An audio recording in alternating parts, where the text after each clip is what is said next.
नमस्कार, मी राहुल कुलकर्णी.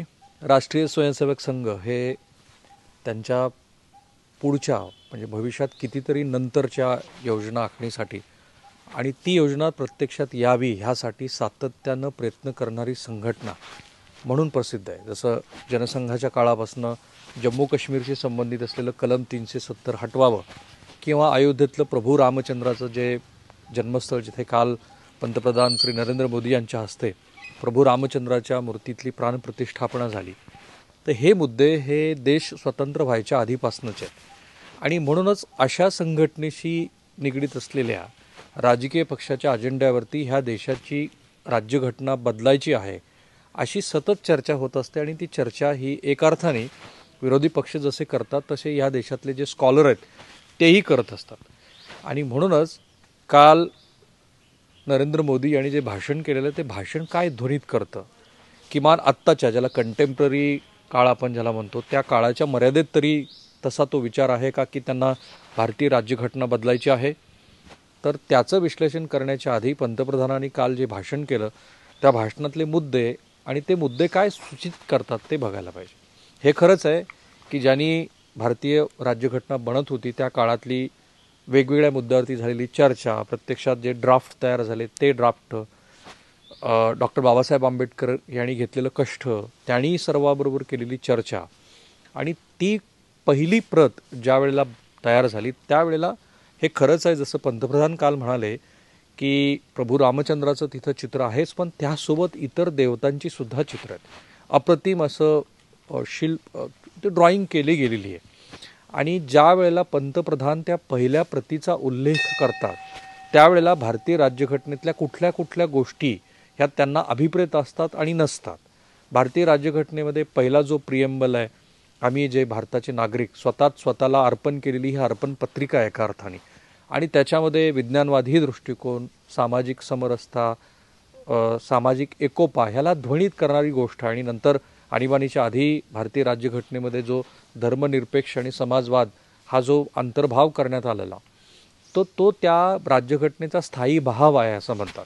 किंवा आपल्या देशाचे पहिले पंतप्रधान पंडित जवाहरलाल नेहरू यांनी डॉक्टर राजेंद्र प्रसाद जे या देशाचे पहिले राष्ट्रपती यांना सोरटी सोमनाथाच्या मंदिराच्या लोकार्पणाच्या कार्यक्रमाला उपस्थित राहण्यासाठी का बंधन घातलं, किंवा त्यांनी जे तिथे डॉक्टर राजेंद्र प्रसाद यांनी जे भाषण केलं ते भाषण प्रसारमाध्यमामध्ये स्पेशली शासकीय प्रसारमाध्यमामध्ये ते प्रसारित होऊच नये असं का सांगितलं, म्हणजे तसे आदेश दिलेले आहेत. तर त्याचं कारण हे पुढं त्यांनी भाकरा नानगलचा जो उल्लेख केला की माझ्या दृष्टीनं मंदिर म्हणजे हे अशा पद्धतीची या देशाला पुढं घेऊन जाणारी गोष्ट जी त्यांना अभिप्रेत होती तशी, म्हणजे IIT सारख्या संस्था किंवा भाकरा नानगलसारखं धरण वगैरे. तर त्यांचा ह्या देशाकडे बघण्याचा जो दृष्टिकोन आहे आणि त्यांच्यावरती असलेला युरोपियन राष्ट्राचा जो प्रभाव आहे किंवा थोडक्यात कम्युनिझमचा जो प्रभाव होता, त्यांचं रशियाप्रेम तर सर्वज्ञात आहे. तर त्यामुळं त्यांच्या दृष्टीनं भारतीय राज्यघटनेमध्ये प्रभू रामचंद्राचं चित्र जरी असलं तरी त्यांना कुठल्याही एका धर्माचा प्रभाव नको होता. परंतु काल मात्र पंतप्रधान नरेंद्र मोदी यांनी राम आणि रामाचीच राज्यघटना अशा पद्धतीनं काल या देशाला सांगितलं. प्रभू रामचंद्राच्याच छायाचित्राचा त्यांनी उल्लेख केला, कारण त्यांना असं म्हणायचं आहे की प्रभू रामचंद्राचं जे रामराज्य आहे त्या रामराज्यापासनं ह्या देशाची राज्यघटना वेगळी नाही आहे. आता हे एकदा ध्वनित केलं की मग जी प्रभू रामचंद्राला अपेक्षित असलेली गोष्ट आहे ती बदलण्याचा प्रश्न येतो कुठे. भलेही अलीकडच्या काळामध्ये IPCमध्ये बरेच बदल झालेले आहेत. ब्रिटिश कालखंडातले जे कायदे आणि खरं तर ते बदलण्याची गरज होती, कारण ब्रिटिशांना जे सप्रेस करायचं होतं, या देशातल्या लोकांना दाबून टाकायचं होतं, त्यासाठी केलेले कायदे. म्हणजे मला नेहमी बॉम्बे ॲक्टमधला जे दंडाधिकाऱ्याला दिलेले अधिकार आहेत त्याचं कौतुक वाटतं की ह्या देशामध्ये 5पेक्षा अधिक लोकांनी एकत्रित येण्याला किंवा भाषण करण्याला स्पेशली 15 ऑगस्ट किंवा 26 जानेवारीच्या आधी का बंधनं असावीत. बरं, त्यासाठीची पुरेशी कारणं द्या असं सर्वोच्च न्यायालयाने अनेक वेळेला सांगूनसुद्धा ती कारणं न देता तसे आदेश का निघत असावेत. हा मुद्दा थोडासा बाजूला, थोडं विषयांतर. परंतु तरीसुद्धा भारतीय राज्यघटना ही आपल्याला बदलायची नाही आहे, उलट ती प्रभू रामचंद्राच्या रामराज्याला ध्वनित करणारी आहे अशा पद्धतीची गोष्ट हे काल पंतप्रधान वारंवार सांगत राहिले. अस्खलित हिंदीतलं त्यांचं जे भाषण आहे ते भाषण जरी ते काल राजकीय नसलं तरी त्यातनं अनेक राजकीय अर्थ निघतात आणि त्यातला पहिला महत्त्वाचा अर्थ हा मनुवादी असलेल्या जो त्यांच्यावरती राष्ट्रीय स्वयंसेवक संघावरती आरोप केला जातो आणि अंतिम त्यांचं ध्येय हे ह्या देशामध्ये पुन्हा एकदा चातुर्वर्ण्य व्यवस्था आणायचीच आहे आणि त्याच्यातनं समाजातला सर्वात कनिष्ठ जो वर्ग आहे त्याला पुन्हा एकदा गुलामगिरीत टाकायचं आहे. अशा पद्धतीचं पॉलिटिकल नेरेटिव्ह, मी त्याला पॉलिटिकल नेरेटिव्ह असं यासाठी म्हणतो की अशा पद्धतीच्या गोष्टीला प्रतिवाद करताना दीर्घकाळ जनसंघ आणि नंतर भारतीय जनता पार्टीची दमछाक झालेली आहे. कारण देश स्वतंत्र होण्याच्या चळवळीमध्ये राष्ट्रीय स्वयंसेवक संघाचं जसं योगदान स्पष्टपणे दिसत नाही, तसंच महात्मा गांधी यांच्या हत्येमध्ये नथुराम गोडसे यांचा जो सहभाग आढळून आला आणि त्यानंतर राष्ट्रीय स्वयंसेवक संघावरती जी बंदी आली, 1-2 वेळेला बंदी आलेली आहे, तर त्याच्यानंतर राष्ट्रीय स्वयंसेवक संघाकडे बघण्याचा सर्वसामान्य माणसाचा दृष्टिकोन हा असा होता की त्यांना सर्वसामान्य मंडळीनं स्वीकारलं नाही. राजकीयदृष्ट्या तर नरेंद्र मोदी यांचा उदय होईपर्यंत भारतीय जनता पार्टीला इतकं मोठं यश मिळेल असं कधी कुणी मांडलंच नव्हतं. आत्ता जो सर्व समाजामध्ये हिंदू बहुसंख्याक वाद स्वीकारार्ह झालेला आहे, त्याच्यातनं जे चित्र झालं आहे त्यातनंच भारतीय जनता पार्टी आणि पर्यायानं राष्ट्रीय स्वयंसेवक संघाचा ॲक्सेप्टन्स वाढला.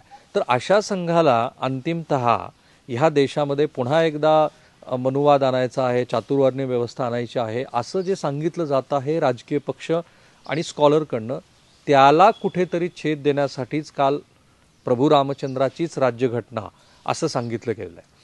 पंतप्रधान दुसरीकडे हेही गोष्ट सांगत होते. बघा, प्रभू रामचंद्राचं रामराज्य म्हटल्यानंतर त्या रामराज्यातल्या अनेक गोष्टी आहेत. जसं प्रभू रामचंद्रानं सीतेचा त्याग केला, सीतेला अनेक गोष्टी भोगाव्या लागल्या किंवा त्या काळामध्ये चातुर्वर्ण्य व्यवस्था होती.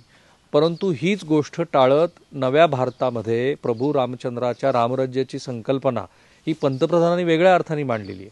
ते म्हणाले की हा देश हा नव्या एका इतिहासाच्या पर्वाला सोडून एका नव्या दिशेनं चाललेला आहे. त्या नव्या दिशेमध्ये चंद्रावरती भारतीयांचं होत असलेलं एक प्रकारचं वैज्ञानिक आक्रमण म्हणजे त्यांचं तिथं पाऊल ठेवणं, या जागतिक पटलावरती घडत असलेल्या सगळ्या घडामोडीमध्ये भारतीय तरुणांचं पुढं असणं, म्हणजे रामराज्य तर हवंच आहे, पण रामराज्यामध्ये असलेली जी बंधनं आहेत ती बंधनं या नव्या पिढीवरती असणार नाहीत. नव्या पिढीला नवा भारत त्यांना दाखवायचा आहे, अशा पद्धतीची कालची पंतप्रधानाची मांडणी होती. आणि एका अर्थाने ह्या देशानं 2014 नंतर स्वीकारलेला जो बहुसंख्याक वाद आहे तो वाद आणखी अधोरेखित पंतप्रधानांनी केला आणि त्याची सगळी गुंफण ही भारतीय राज्यघटनेशी त्यांनी घातली. एकदा का तुम्ही हे सांगितलं की भारतीय राज्यघटना आणि रामराज्य ही गोष्ट एकच आहे की त्यानंतर प्रतिवादाचा प्रश्न येणारच नाही. म्हणजे त्याच्यामध्ये असलेल्या विज्ञानवादी दृष्टिकोन, सगळ्या मॉडर्न इन्स्टिट्यूटची उभारणी वगैरे अशा गोष्टींना आता फारसं महत्त्व राहत नाही. आणि म्हणून बघा, काल विरोधी पक्षाची कशी अडचण झाली. पिनराई विजयनचं आज द हिंदूमध्ये आलेलं स्टेटमेंट मी बघत होतो. धर्म, राज्यव्यवस्था ह्यातली जी रेषा धुसर आहे ती आता रेषा पुसली जाते आहे, अशा पद्धतीची जी डाव्या पक्षाची मांडणी असते तशीच मांडणी त्यांनी केली. ममता बॅनर्जी ज्या पंतप्रधान नरेंद्र मोदी आणि भारतीय जनता पार्टीच्या अत्यंत कठोर अशा विरोधक आहेत, त्यांनासुद्धा मंदिरामध्ये जावं लागलं. त्या भलेही सीतामाईकडे दुर्लक्ष झालं असं म्हणतायत. अरविंद केजरीवाल जे दिल्लीमधल्या 7 लोकसभेच्या जागा आणि पंजाबमधल्या जागेवरती भारतीय जनता पार्टीला आव्हान देत आहेत, त्यांनासुद्धा काल मंदिरामध्ये जावं लागलं. रामायणाचा एक भाग त्यांना वाचावा लागला. राहुल गांधी हे सुद्धा मंदिरामध्ये जात होते, त्यांना तिथं जाऊ दिलं गेलं नाही. आपल्या महाराष्ट्रातले श्री उद्धव ठाकरे हे काळाराम मंदिरामध्ये गेले, त्यांनाही मंदिरामध्ये जावं लागलं. ज्यांनी आजपर्यंत तरी महाराष्ट्राच्या राजकीय इतिहासामध्ये सामाजिक वर्तनातनं ते कधीही देव आणि धर्म या गोष्टीला फारसं महत्त्व देत आहेत असं दिसलं नाही, असे श्री शरद पवार हे सुद्धा माध्यमाशी बोलताना मला अयोध्येतली ही गर्दी संपल्यानंतर एकदा अयोध्येला जायचं आहे असं म्हणाले. अशा पद्धतीची कितीतरी वक्तव्य आलेली आहेत. त्यामुळे विरोधी पक्षाची जी अडचण आहे ती अडचण आपण लक्षात घेतलेलीच आहे. श्री राज ठाकरे यांनी काल ट्विट केलं आणि कारसेवकांच्या आजपर्यंतच्या बलिदानासाठी हा दिवस एका अर्थाने त्यांचा तो सन्मान आहे अशा अर्थाची त्यांची ती पोस्ट होती. सो याच्यातनं आपल्याला दिसतं असं आहे की या बहुसंख्याक वादाला एका प्रकारे रामराज्याशी भारतीय राज्यघटना जोडून नरेंद्र मोदी यांनी भारतीय राज्यघटना संपवण्याचा, ती बदलण्याचा कुठेतरी प्रयत्न सुरू आहे, अशा गोष्टीला एका अर्थाने प्रतिवाद केलेला आहे. आणि तो प्रतिवाद करत असताना ते हे सांगतायत की भारतीय राज्यघटना बदलण्याची काही गोष्टच नाही आहे. बरं, हा प्रतिवाद यासाठी पण करणं गरजेचं आहे की भलेही नरेंद्र मोदी जे स्वतःला अलीकडच्या काळामध्ये स्पेशली मध्य प्रदेशमधल्या निवडणुकीच्या काळामध्ये आपल्याला हे दिसलं की ते सतत सांगत होते की मी पण ओबीसी आहे, कारण जातनिहाय जनगणना करावी जी ब्रिटिशांनी 1927 साली केली आणि त्यानंतर ह्या देशामध्ये एससी आणि एसटीची वगळता ओबीसींची संख्या किती आहे हे आपल्याला माहिती नाही. म्हणजे मंडल कमिशनचं जे सगळं आरक्षणाचं जे गणित आहे ते 1927 साली झालेल्या जनगणनेला प्रमाणभूत मांडू नये. म्हणजे श्री मनोज जरांगे वगैरे म्हणतात की ती तरी संख्या कुठे खरी आहे, पण ते प्रमाण 1927 साली ब्रिटिशांनी केलेलं आहे. त्याच्यानंतर भारतीय जनता पार्टीच्या आत्ता बहुसंख्याकवादी राजकारणाला प्रतिवाद करण्यासाठी म्हणून ओबीसीची जनगणना करावी अशा पद्धतीची जी मांडणी होते आहे त्याच्यामध्ये एका अर्थाने पुन्हा पुन्हा तेच मुद्दे आणले जात आहेत आणि भारतीय जनता पार्टीच्या राजकारणाला छेद देण्याचा प्रयत्न सुरू आहे, म्हणजे बहुसंख्याकवादाला. कारण भारतीय जनता पार्टीच्या राजकारणामध्ये सर्व जात घटक हे एकच आहेत आणि शेवटी मोठी जी ओळख आहे ती हिंदू आहे, ज्याला आयडेंटिटी आपण म्हणतो. तर त्याला या प्रत्येक गोष्टीला काउंटर करत असताना एक मुद्दा जो सतत आणला जातो ते हे लोक जे स्वतः ओबीसी असले तरी ते अंतिमतः दलितांच्या, मागासवर्गीयांच्या, आदिवासींच्या विरोधातले आहेत आणि त्यांना डॉक्टर बाबासाहेब आंबेडकर यांनी लिहिलेली ड्राफ्ट केलेली घटना ही शेवटी बदलायची आहे अशा पद्धतीची मांडणी आहे. काल पंतप्रधानाचं जे भाषण झालं त्या भाषणामध्ये प्रभू रामचंद्राबद्दल, त्यांच्या रामराज्याबद्दल अनेक वेळेला त्यांनी उल्लेख केले. तिथे सामाजिक समरसता पण कशी आहे, कारण पंतप्रधानाच्या भाषणाआधी राष्ट्रीय स्वयंसेवक संघाचे सरसंघचालक मोहन भागवत यांनी ते सूचित केलेलं आहे. म्हणजे त्यांना आता कुठेतरी या देशातल्या अल्पसंख्याकांना की ज्यांना आता आपण दुय्यम नागरिक आहोत अशी भावना त्यांच्या मनात ही पूर्णपणे उतरलेली आहे. भलेही तितक्या उघडपणे कोणी बोलत नसेल, पण त्यांच्या मनामधली जी भीती आहे ती कुठेतरी दूर व्हावी, जे प्रयत्न त्यांनी मधल्या काळामध्ये दिल्लीतल्या इमामांशी संपर्क साधून एक संवादाचा दरवाजा किलकिला केलेला होता, ती गोष्ट काल सांगण्याचा प्रयत्न केला की आता हे थांबलं पाहिजे. म्हणजे इथून पुढे मग मथुरा वगैरे याचा किंवा काशी तिथल्या मस्जिदीचा गोष्ट येणार नाही.